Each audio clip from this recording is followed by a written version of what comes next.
sa North. Yeah, ang lakas kasi ng kanyang retribution plus yung combo and death. Yun na nga, Aurora will be banned out dito for Falcons AP Bren just so that mapipigilan yung pag-arangkada nila kapag gusto na nilang mag-set up. But now for you, pwede naman siyang mag-Eve, mag-Valentina, mag-Faramis. Yun na lang yung mga naisip kong options for him right now. Let's see if yun nga ba ang kanyang ilalock-in dahil medyo nalimitahan na nga kanyang gagawin. Kung comfort pick lang ang usapan, siguro Valentina na ang kanyang kukunin dito. Pero again, ang dami pa nga open. May Faramis pa and others. And so far, no, in terms of gold lane, napaka-open pa ng matchup natin dito. Kung tutuusin, dalawang gold lane ban lamang ang ating nakita sa buong serye na to. So pwede pang magtapatan yung mga Lunox at mga iba pa. O even the Nathan pwede rin lumabas. Yeah. O pwede pang lumabas. And alam mo, yun talaga yung nagiging maganda, no? Kapag ganun kalawak pa, yung hawak dun sa gold lane, Valentina will be locked in for you, Kaya ang Classic. daming options para sa kupunan ng Aurora MLBB. And with this Valentina pick, I'm sure that the last pick coming from Doming and the gold lane will be a physical damage hero. Kasi nga naman, baka kulangin sila in terms of physical damage kung mag-gold mage pa sila. At dito na natin malalaman no, kung flex pick nga ba ang Khalid na to o mapupunta pa sa kamay ni Flap TC. They do need one more crowd control dahil medyo mabagal ang Raging Sandstorm kung yun ang magiging pang simula nyo ng mga teamfight. So there is a big chance na ang makita natin kay Ogwen dito yung mga kayang mangbigla with crowd control. Hylos, Terizla, Arlot, Tig. Parang yun na lang yung nakikita ko na pupwedeng kunin dito ni Master Ogwen. For Super Marco, pupwede... Barats, XP. Beatrix ang pipiliin. I like this. The Barats, nakita din natin na kahapon. Actually, nilaro din ito ng Blacklist International in the XP lane. Pero parehas flex pick to, I would say. Dahil medyo matagal-tagal na siguro sinaunang panahon pa yung Rome Barats. But it is still working. Kumbaga, pwede pa rin naman paganahin. But then again, of course, mas tried and tested na ang Rome Khalid. Yep, kasi magiging mabilis yung rotation. Now for Doming, Claude or Carrie para lang may pambarag dun sa Barats. Pero mukhang, oo nga, open pa yung Moscow. And there you go. The Moskov in the gold lane na nagbibigay ngayon ng kakayanan sa Aurora na magkaroon ng split push presence. At tandaan natin, no, by late game, dalawa ang magiging marksman ng Aurora with the Edith as well. Kaya panigurado, kapag umabot to ng late game, ay magiging mahirap na makipagsabayan sa kanila in an all-out team fight. Yeah, kaya nga sa paglalaban nito, kailangan lang bantayan ng Aurora MLBB yung mga possible diversion play na manggagaling sa likod yung Khalid with the Raging Sandstorm. Ito ang pasimula. Ito ba ang pasimula sa pagtuloy-tuloy na paglipad ng Bees patungo sa kanilang World Tour? Or ito ba ang simula ng muling paglitaw ng sinag ng Aurora? Casters, pasok! Tumatagos na ang enerhiya ng mga fans na kasama natin dito sa MPL Arena. At lahat tayo ay paniguradong sabik na sabik na patunghayan. Kahit na game number 1 pa lang ito, ate mo, Chantel, malalaman na natin agad sinong magkakaroon ng konting pag-abanse dito sa sering ito. Oh, alam mo parang ano to ito yung mga laban na grabe yung emotional attachment ng mga fans natin kasi grabe yung pinagdaanan ng mga teams from the previous days. Sa lahat ng mga heroes yata na pwedeng ilabas ay nailabas na.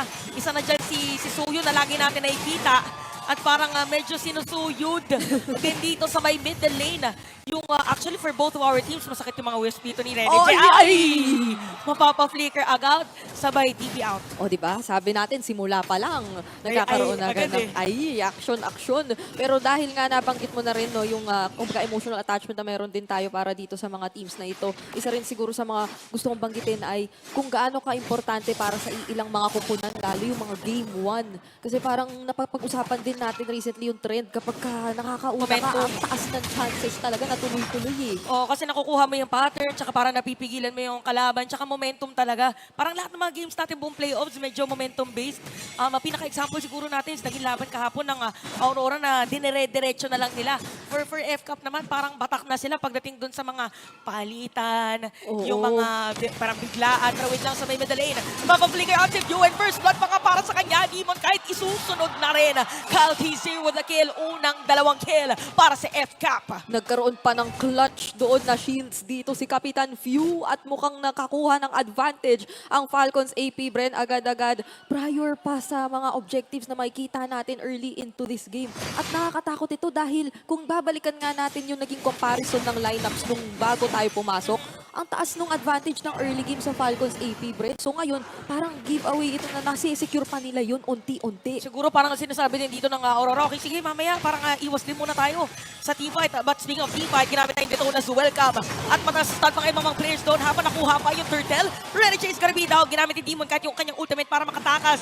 Edward naman ang mahuhuli. Apat na players ng FCAP ang nandoon at biglang lumobong kalamangan. Sabay titipi pa si Fuse. Saan siya pupunta? Okay, para lang balik sa middle lane. Oh, balik para makapag-clear agad. Ano yung disiplina dito? Nakikita natin agad-agad mula sa Falcons AP, Bren. Maski yung kaninang parang tinawag pa nila ulit si Flap na, huy, dito ka na. Oo, huwag ka na dyan. Huwag ka na dyan. Saan ka na naman pupunta? Hindi na yan mahuhuli at mahahabol. Pero itong si Owen, hindi tinatantanan ang Aurora MLBB. Oo, napilitan tuloy mag-flicker out at siya naman ang bibigyan. Nagkakapalitan lang yung mga teams natin. So, Ogwen's gonna be down para dito sa side ng FCAP. At ang aabangan natin ito, laban ng Moskov tsaka Beatrix Oo. mamaya. Late gamers to. Pero bago mag-late game, lilipad daw muna ang mga team dito ng Aurora. Kaya naman pa si View dun sa gitna. Kaya naman pala, hindi tayo napapahinga. Parang 3 minutes in, 6 kills na yung nakikita natin dito. Parang Agad-agad. Parang kung iisipin mo, parang magkaka-abs na yung mga daliri din dito ng mga players mamaya. Yun na Kanina nga pa eh. pipindot yan. Pati yung lalamunan ni ate mo, Chantel, kung ganito yung buong series natin, baka magkaroon na ng abs mamaya kapag... Parang pasmado na nga yun. Parang pasmado na yung lalamunan. But anyway, lamang dito FCAP pagdating sa gold. So 1K gold leading yung kanaganahan. Parang yung economy natin, Oo. hindi ganon lumalamang ng sobra kasi 1.6K Oo. napapaliit ng Aurora na may maintain ng FCAP. Yeah. Tsaka gusto ko na nabanggit mo yung medyo stable pa naman yung gold lane na pinapanood at binabantayan natin dito. Kailangan natin yan pagtuunan ng pansin mamaya-maya. May mga nakita pa tayo throughout the playoffs na di ba mga nagpa-prioritize talaga ng mga sky piercer tas sabak agad sa aksyon para talagang snowball kung snowball and given yung nagiging early game trend so far ng Falcons AP, Bren. Ay hindi naman marami makita natin yun pero depende yan dahil ang Aurora ay hindi rin kasi nagpapahuli sa mga engage pero ang sakit nga. Oo, parang hindi na talaga ako nagdududa nung sinabi na si Suyo talaga ang hero na napakasakit ng damage even sa objectives. Ito na naman yung teamfight na sinasabi natin. Di man kahit ginamit yung ultimate habang si Flaptis yung target nila. Kahit easy mag-dash in. Ginamit yung Circling Eagle para makatakas at mare-reset yung Turtle. Okay na reset yung Turtle pero itutuloy pa rin yung teamfight. Walang tatamaan yung Raging Sandcord. Kamuti ka na at wala rin tatamaan dito yung IMU. Medyo nag-aalangan yata sa positioning ngayon dahil napakaraming naapektuhan nung dispersion rotation combo lagi pag nagtidikit-dikit dito yung Aurora. At mukhang nagkaroon ng advantage doon ang Falcons AP, Bren. So kailangan yatang mag-ingat na muna ng kaunti ng mga Auroras ngayon. Oo, parang wala nakakahanap kay View eh. Nasa dot bush lang siya, di ba? Nung team fight and parang hindi din nalalapitan. Even for Yuen, nagkaroon siya ng sariling IMU na ultimate from Ogwen. So, nagkakailagan. Yep. Yan ang perfect term, nagkakailagan. Pero for FCAP, mainit ang kanilang simula dito sa laban. At Renny J, mapipilitan na mag-flicker out doon sa mga players na FCAP. Medyo yung ginagawa dito ni Kyle TZ ay nararamdaman lalo ng mga hindi pa ganoon kakunatan na members ng Aurora MLBB. Pero may mahahanap yata dito isa ulit si Flap TV. Parang hindi na talaga matatapos yung team fight. Ginamit yung mga Jabomba. Kaya naman po tayo si Edward.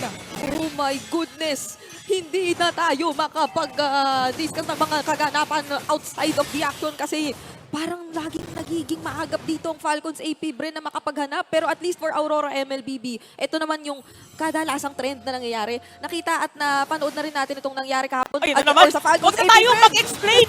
Huwag na lang tayo mag-explain. Kamundi ka na naman si Hoy! dun sa may middle lane. So, ito totoo nga yung sinabi mo. Parang ang nangyayari dito Ayan na naman, tuloy-tuloy oh. na team fight na naman. O, di nakakuha nila si Yue. Okay. O, pwede na ba? Pwede na yata magpa-farm eh. Magpa-farm muna sila. So, pwede naman na yata natin balikan yung sinasabi natin kanina, no? Tingin ko, kasi Ultimo Falcons AP, Bren, kahapon, naranasan nila yung ganitong nakakapag-split muna si Super Marco. Sige lang, ipapatuloy mo lang muna yung pagpa-farm. At nabaliktad naman nila one time against Fnatic Onyx yun. And probably yun din yung gusto na maging outcome dito ng istorya ng Aurora MLBB? To think naman, Splitters muna. oo, kasi sabi rin naman ng ating Infinix Game Tambayan nga naman kanina, pagdating ng late game, dalawa ang marksman dyan, pero in terms of objectives, kailangan natin itong mataan. Ito na, speaking of objectives, talagang kinukuha na at sinisimula ng ating mga players. Hindi mo kahit makakakuha yan, pero parang biglang nawala na lang bigla. Yung mga players, Renegades down, isama na si Edward, tatlong patay sa side ng Aurora at bigla mga bumalaga dun sa harap nila. Tatamaan pa dito ng mga pa-vacuum. Idol ng mga kids! Isama mo ba si Super Makmak? Tumama ang Renners Apathy! At ngayon ay makakakuha ng tore ang Falcons AP Bren. Balikan natin doon We watch sa the ating replay. Infinix Instant Replay. Pero practice lang muna kasi masyadong mabilis. Sa sobrang bilis kasi Yes. parang nakakahilo yung mga ganun eh. Parang Oo. nangyari. Oh. Hindi ko alam din kung anong pipiliin kong i-replay kasi dun eh. Kung yung nandun pa sa turtle or yung nag-teleport or yung nag-sniper. Or nag-split. Kayo na yung mamili ng highlights nyo. Lahat kasi ng mga nangyayari dito sa game na to, highlights yan, Oo, Brigida. madami. Lower Sobra. bracket finals, tsaka paulit-ulit ba naman nating sinasabi na first game ay momentum. Yes. Talagang magbabalagbagan yung mga teams natin. Oo, kasi either way yan. Falcons AP Brent, kung ganito ka-dominating at makuha nila ang game number 1, sobrang momentum nun. Aurora MLBB, kung maging comeback win ito, ay sobrang momentum din talaga nun. Pero teka lang ha, dito sa bandang itaas naman ay unti-unti na nating nakikita na kailangan na yatang sumama talaga ni The Hillman sa mga importanteng miyembro at this point na pa mid to late game naman na. Tumatapak yung timers natin at dito na pumapasok yung, okay, pagdating na naman dun sa team or lineup comparison, talagang pwede na tayong maka-expect ng mas magiging palag na teamfights from Aurora MLB. Oo, parang ano na to, pwede nga umabot sa point na, although medyo matagal pa, 8 minutes pa lang kasi yung game equilibrium na sinasabi natin. Pero mabilis din kasi yung clearing na minion wave nila. Yep. And also yung mga heroes na gamit nila dito is gamay na gamay. Tsaka buong playoffs kasi ito yung mga parang nakaka-trust issue na kahit ganong laki kalamangan ng kalaban, parang bigla pa rin dumadating na lang talaga bigla yung mga kalaban. Ginamit yung bonus welcome at bigla na lang nawala si Renny J. And even Edward mabibigyan na rin. Washing si Cal TZ pero Tore ang kukuhanin ng F-Cap dun sa itaas. Sobrang reliable ng nagiging engages ngayon ni Flap TZ at masusundan siya ng napakaraming mas magandang AOE. At ngayon, diversion play, where? Ay! Pababa! May tatamaan pa si Dome para makatakas siya. Nakita niya ng mga players dito ng side. Ay! Tinamaan! Okay, makakasalubong niya si Kyle TG. Makakamamaot ba? Magkatas away at nakatakas pa rin. 4 na miyembro ng F-Cup yung nandun, Brigida. What is happening? Clutch na naiwasan niya yung Soul Saver. Kasi feeling ko kung inabutan siya noon, yung lost HP percentage, mathematics calculation niya On ay team. mataas yun eh. Mararamdaman at mukhang mababurst down siya kung inabutan man siya. Pero fortunately for Domeng ay nakaiwas. Ano yun? Double iwas yun kasi Spear of Destruction tapos dash iwas pero still of course. Yes. Feeling ko after nung nakatakas siya, ang unang tinanong mga kakampi niya, okay ka lang? Okay ka lang ba? Kaya nga Kasi eh. medyo nakakaano yun eh, parang nakakagabay mga ganong moments. Pero ibig sabihin, it's all on the master of the skills. Pero para sa F-Cup, makakasira sila ng Torres sa taas at 11.2k code lead para sa game number 1. Napakataas pala talaga ng kinakaharap na advantage ngayon ng Aurora MLBB. So kailangan nilang sobrang makapag-rely sa wave clear potential nila. Pero papasok yata dito si The Hillman! Pero sasalubungin dito ang kanilang supposedly set-up play. Si Edward ang tatamaan. Ay! Renny J biglang nawala. At nakikita natin ngayon na kailangan dumepensa paunti-unti ng Aurora. Pero grabe ang pressure na pinapakita dito ng F-Cap. Parang kung ikaw kasi ang Aurora MLBB dito, mag-aalangan ka talaga sa positioning. Saan ka pwede mag-engage ng teamfight na gusto nyong i-utilize yung teamfight capabilities nyo nang hindi kayo na kukuhaan ng magandang advantage katulad na lamang yan. Isa na namang magandang dispersion rotation tapos may triple pang! Hindi ko na naituloy! Oh, that's a godlike kill. Talagang godlike kill. sakit. Para dito kay Super Marco at hindi pa daw siya okay dun sa damage niya na yun. Nag-build pa ng Blade of Heptasis. Hindi pa siya, dun. Hindi pa pala sapat yun. Ay, So, ay, ito na. Oh, Hindi- biglang sumeta play si Owen. Mamatay dito si Edward. So we have 3 players left para sa side ng Aurora para dumipensa. Renny J mapatay na rin. Yue is alone. At ang side naman ng F-Cup ngayon ang mananalo para sa game number 1.